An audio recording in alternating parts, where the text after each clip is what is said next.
Hello and welcome to my channel special fun learning. आज मैं आपके साथ शेयर करने वाली हूँ सब्सट्रैक्शन के बारे में। देखिए, जब हमारे बच्चों को एडिशन अच्छे से आने लगे, हमें ऐसा लगे कि एडिशन का कंसेप्ट जो है बच्चों का क्लियर हो चुका है, तो हमें सब्सट्रैक्शन भी सिखाना होता है और साथ ही साथ में एडिशन की प्रैक्टिस भी लेनी पड़ती है। देखिए, जब भी आप कोई नया कंसेप्ट बच्चों को सिखाएं तो याद रखिए कि जो हम पहले सिखा रहे हैं उसकी प्रैक्टिस शुरू रखनी है, प्रैक्टिस बंद नहीं करनी है, अदरवाइज़ बच्चे भूल जाते हैं। देखिए, जब हम एडिशन या सब्सट्रैक्शन की बात करते हैं या फिर कोई भी हो, मल्टीप्लिकेशन, डिवीजन, जो भी हो, मेथड सेम होती है। जो हमने बचपन में सीखा है सेम होता है, कुछ नया नहीं होता, वही होता है। बट जब हमारे बच्चों की बात आती है जो ऑटिज़म स्पेक्ट्रम में है या स्पेशल नीड के साथ है, तो उनके उनके साथ और भी चैलेंजेस होते हैं। जैसे हमारे बच्चे बैठ नहीं सकते, सिटिंग टॉलरेंस नहीं होता, आई कांटेक्ट बहुत कम होता है, फोकस कम होता है, कंसंट्रेशन कम होता है। तो उनके साथ कुछ नई टेक्निक्स हमें यूज़ करनी पड़ती है और जो नयापन है वो यहाँ है। ठीक है, जो मेथड्स है, देखिए मेथड्स सेम ही होती है बिल्कुल, बट हम अपने बच्चों को कंसेप्ट कैसे समझाते हैं, उनका इंटरेस्ट कैसे डेवलप करते हैं, वर्कशीट कैसे बनाते हैं, जो साइन है, साइंस है, प्लस है, माइनस है, वो सिंपल वर्ड्स में एक्शन के साथ उन्हें कैसे सिखाते हैं, इसमें नयापन है। देखिए, जब मैंने अपने बच्चे के साथ काम शुरू किया था तब वो 5.5 साल का था। उसके पहले मैंने कभी उसे पेंसिल भी नहीं पकड़ाई थी। बट आज वो 9 साल का है, 3rd स्टैंडर्ड में रेगुलर स्कूल में जाता है, तो सब कुछ पॉसिबल है।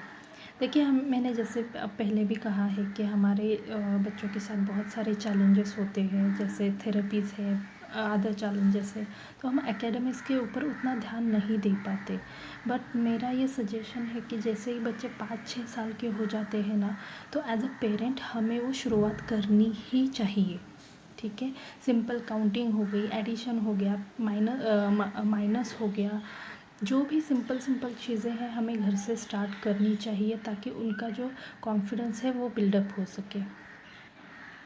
और यकीन मानिए, हमारे बच्चे वो सब कर सकते हैं, इंडिपेंडेंट बन सकते हैं अगर हम मेहनत करें, तो हम कोशिश करें तो सब पॉसिबल है।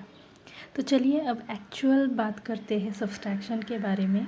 पर उससे पहले अगर मेरी ये कोशिश आपको अच्छी लग रही है तो प्लीज़ सब्सक्राइब कीजिए, शेयर कीजिए और लाइक कीजिए ताकि मुझे भी थोड़ा सा मोटिवेशन मिले। देखिए, जब आप सिंपल एडिशन और सब्सट्रैक्शन के साथ शुरू करना चाहें तब ऐसी वर्कशीट के साथ पहले मत जाइए। आप पहले स्टार्ट कर रहे हैं। देखिए, जब भी आप अपने बच्चे के साथ एकेडमिक स्टार्ट करना चाह रहे हैं तब ऐसे चीज़ों के साथ स्टार्ट कीजिए। ठीक है, ऐसी चीज़ें जो भी हो, मतलब ब्लॉक्स हो गए, बीड्स हो गए, आपके किचन के spoons, glasses, tomatoes, onions, potatoes, कोई भी चीज़ों के साथ आप स्टार्ट कीजिए। तो उसमें क्या होता है ना कि बच्चों का फिज़िकल पार्टिसिपेशन भी हो जाता है, वो चीज़ बहुत अच्छे से बच्चों के दिमाग में फिट हो जाती है। और उसके साथ साथ और याद रखिए, चीज़ें ऐसी कलरफुल नहीं होनी चाहिए। ठीक है, एक साइज़ की और सेम कलर की होंगी तो बच्चे कंफ्यूज नहीं होते हैं और बच्चों का कंसंट्रेशन बढ़ता है। और उसके साथ साथ आपको जो है साइंस के बारे में, जो साइन है, माइनस, प्लस, वो सिंपल वर्ड्स में एक्शन के साथ बच्चों को क्लियर करनी है। ठीक है, बच्चे कंफ्यूज कब होते हैं, जब उन्हें साइन के बारे में कंफ्यूजन होता है, तब अब हमें प्लस के बारे में मैं थोड़ी सी बात कर लेती हूँ। प्लस मीन्स बच्चों को समझाना है कि plus means add all together. ठीक है, और हमें माइनस के बारे में समझाना है कि माइनस मीन्स कट और टेक अवे। ठीक है, जब आप बच्चों को ये एक्शन के साथ और वर्ड्स के साथ समझाते हैं तो उनका कंफ्यूजन यकीन मानिए दूर हो जाता है और बच्चे कभी भी कंफ्यूज नहीं होते प्लस और माइनस में। और आप ये कहीं पे भी मतलब फ्रिज पे लगाइए, डोर पे लगाइए, आते जाते बच्चों के साथ एक्शन के साथ करेंगे तो बच्चों के दिमाग में वो अच्छे से बैठ जाएगा। तो चलिए अब हम बात करते हैं वर्कशीट के बारे में। जब भी आप बच्चों के लिए वर्कशीट बनाएं तब ऐसा प्लेन पेपर लें और उसके ऊपर कलरफुल स्केच पेन के साथ थोड़े से बड़े अक्षरों बड़े से नंबर में अच्छे से ऐसी वर्कशीट बनाएं तो बच्चों को वो सॉल्व करने में बहुत मज़ा आता है, बच्चों का कंसंट्रेशन बढ़ता है। अब देखिए ये सेम वर्कशीट जो है मैंने यहाँ पे इस नोटबुक के ऊपर बनाई है। तो देखिए इन जो स्क्वायर्स है, इन स्क्वायर की वजह से बच्चे थोड़े से डिस्ट्रैक्ट हो सकते हैं, उनका कंसंट्रेशन नहीं रहता यहाँ पे। तो जब भी हम लोग ऐसे प्लेन पेपर्स यूज़ करते हैं तो बच्चों का कंसंट्रेशन और फोकस बना रहता है। और ये सिर्फ जब तक उनको ये नहीं आता है तब तक ही करना है। जब आ जाएगा तो आप किसी भी नोटबुक में उन्हें कितने भी डिफ़िकल्ट एग्जाम्पल दे दीजिए, वो सॉल्व करते हैं। तो चलिए अब हम एग्ज़ाम्पल सॉल्व कैसे करने हैं ये देख लेते हैं, ठीक है। यहाँ पे है फर्स्ट एग्ज़ाम्पल 4 - 2। सो यहाँ पे मैंने 4 आइसक्रीम स्ट्रॉ की हुई है। सो बच्चों को हमें बोलना है कि 4 - 2 माइनस मीन्स कट या फिर टेक अवे, जो भी आप कंफर्टेबल बच्चों को समझ में आता है वो आप यूज़ कर सकते हैं। सो 4 - 2 minus means cut, so we have to cut 2 ice creams, 1 2, so we cut 2 ice cream, so how many left? 1 2, so 4 minus 2 is equal to 2। very good job। सो आपको हमेशा बच्चों को प्रेज़ करना है, ठीक है। बच्चों को जब प्रेज़ करते हैं आप लोग तो बच्चों को बहुत ज़्यादा मोटिवेशन मिलता है नई चीज़ें सीखने का और करने का। सो प्लीज़ प्रेज़ कीजिए, ठीक है। ये नीचे के एग्जांपल्स भी सेम वैसे ही सॉल्व करने हैं।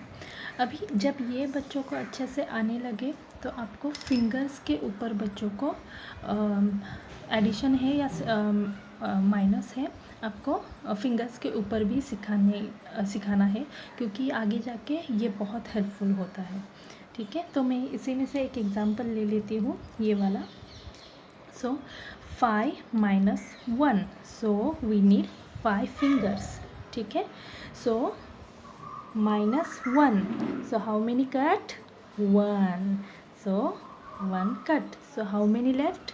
1 2 3 4, so 5 - 1 is equal to 4, so answer is 4। very nice। तो इस तरह से आपको फिंगर्स के ऊपर भी सब्सट्रैक्शन सिखाना होगा। और ये आप बहुत यकीन मानिए इसके साथ आपका और बच्चे का कनेक्शन बहुत ज़्यादा अच्छे से बिल्डअप होता है। आप ये कहीं पर भी एज अ गेम खेल सकते हैं। जब मम्मी पापा दादा दादी घर पे हो तो सर्कल में बैठ जाइए और टर्न टेकिंग के साथ ये गेम खेलिए, तो बच्चों का स्टडी भी हो जाता है और प्ले टाइम भी हो जाता है। तो ये गेम ज़रूर के लिए बहुत अच्छा है। तो नेक्स्ट है ये वाली। जब बच्चों को ये अच्छे से आने लगे, फिंगर्स पे सब्सट्रैक्शन अच्छे से आने लगे, तब आप ऐसे वाले एग्जांपल्स उन्हें देने हैं। देखिए अभी 10 के आगे तो हमें फिंगर्स नहीं है, तो हमेशा हम फिंगर्स यूज़ नहीं कर सकते, तो इस टाइप का भी हमें सिखाना पड़ता है। तो यहाँ पे मैंने ऑलरेडी लाइंस ड्रॉ की हुई है। आप सर्कल भी ड्रॉ कर सकते हैं या फिर लाइन ड्रॉ कर सकते हैं, ठीक है। तो अब हमें बच्चों को बताना है कि 12 - 7, तो माइनस मीन्स कट। सो हमें how many lines we have to cut? So 7, so cut 7, 1 2 3 4 5 6 7, good। So how many left? 1 2 3 4 5, so 12 minus 7 is equal to 5। Good job. So बाकी के एग्जाम्पल्स भी आपको उसी तरह से सॉल्व करने हैं। देखिए उसके बाद बारी आती है ऐसे वाली वर्कशीट के, जब बच्चों का ये पूरी तरह से क्लियर हो जाए कंसेप्ट, फिंगर के ऊपर सब्सट्रैक्शन क्लियर हो जाए, उसके बाद ये क्लियर हो जाए, कितने भी बड़े आप नंबर दे दीजिए यहाँ पे, बच्चे सॉल्व करने लगे, तो आपको इस टाइप की वर्कशीट के ऊपर आना है। और अगर आप वर्किंग मॉम है तो आप ऐसे एक बना लीजिए और 10-12 ज़ेरॉक्स ले लीजिए, तो आपका काम बन जाएगा। और ये यहाँ पे जब भी आप बच्चों को सॉल्व करने दें, तब यहाँ पे कुछ भी मतलब वर्कशीट लिख दीजिए, टेस्ट लिख दीजिए। बच्चों को बहुत मज़ा आता है ऐसे मतलब टेस्ट या वर्कशीट सॉल्व करने में, तो यहाँ पे लिख दीजिए, तो बच्चे बहुत इंटरेस्ट से करते हैं। यहाँ पे नेम लिख दीजिए, ताकि बच्चों को जब छोटे हैं तब से अपना नाम लिखने की आदत हो जाएगी। तो यहाँ पे नेम लिख लीजिए।